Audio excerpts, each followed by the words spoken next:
Reproductive rights have been an issue for many years. Women's bodies have been subject to discrimination and a lack of choice for what they can do with their bodies, such as birth control, sterilization, and abortion. Since ancient times, there have been many different ways of natural birth control, such as the use of cedar oil or olive oil. The Old Testament refers to vaginal sponges.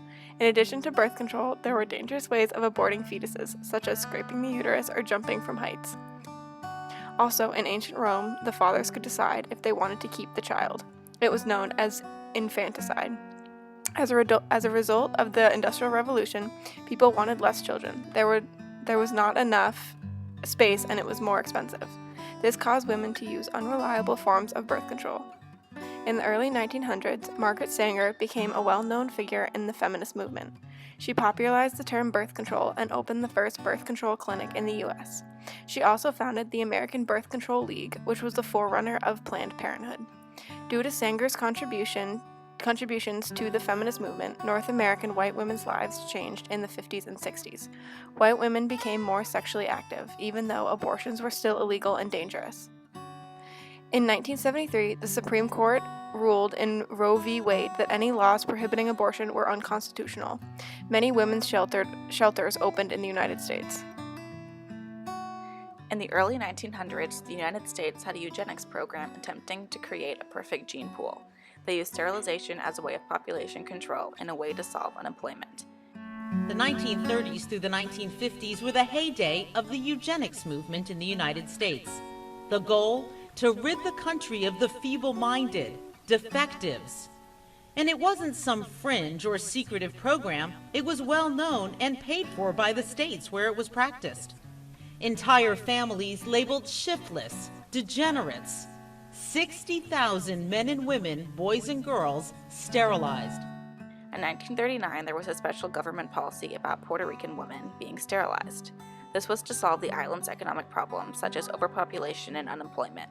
150 sterilization clinics were open, and as a result, the island saw a 20% decline in population growth by the mid-1960s.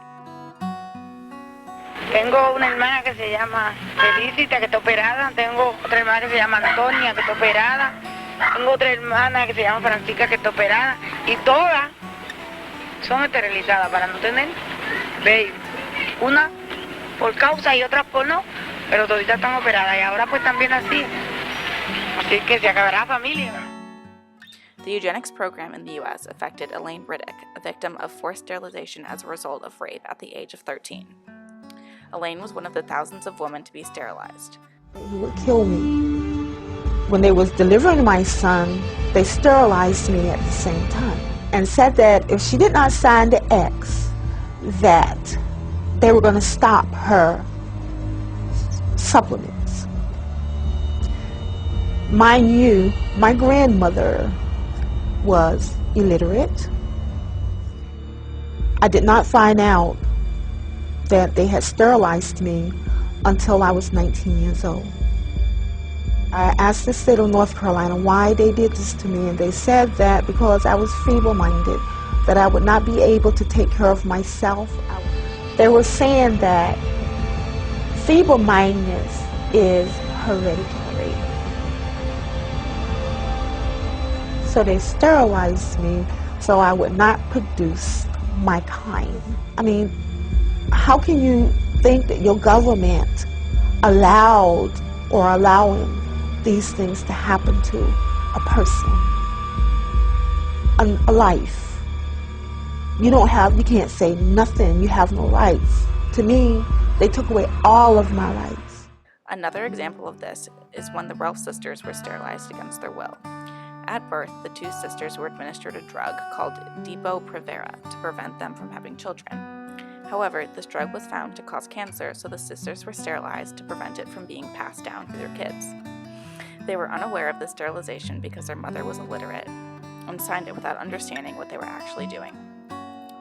Charlie Follett was another victim of forced sterilization. Charlie Follett, a 14-year-old ward, is singing in a field when he's ordered inside. First, they shot me with some kind of medicine. Supposed to deaden my nerves. Then the next thing I heard was snip, snip, and that was it. Did they tell you what they were doing to you? No. In the 1930s, the Nazi Party in Germany was so impressed it asked for advice, and Californians leading the program were only too happy to help on Follett's behalf. Do you think the state of California just wants to forget about this, forget it ever happened? Honestly, I think they're just waiting. I mean, to sound so cynical, I think they're just waiting for the victims to die and forget this whole thing ever happened. Tragically aware that California's eugenics policy worked exactly as intended, he has no children. What really teed me off was that she killed my last name now. There'll be no more Follettes. If I should die tomorrow, everything's died. The rise of Adolf Hitler's Nazi Party in Germany and its aggressive genocidal application of sterilization elevated fears of sterilization, particularly in areas where eugenics and sterilization had already existed as a widely discussed issue. Beginning in January 1934, an estimated 300,000 to 400,000 people were sterilized. Not only was sterilization a topic of discussion in the 20th century, abortion also brought up a lot of issues. Abortion had been illegal and dangerous until the Supreme Court Justice ruling of Roe v. Wade about the legislation of abortion. Jane Roe, otherwise known as Norma McCorvey, at the age of 21 became pregnant for the third time and tried to get an illegal abortion but couldn't because the clinic had been closed down by Texas authorities. Jane Roe wanted an abortion because she was unemployable and greatly depressed. Although she never received the abortion, the U.S. Supreme Court ruled that prohibiting abortions in the first trimester was illegal. Since this court case, death and injuries from abortions declined dramatically and has given American women the opportunity to have the family they want.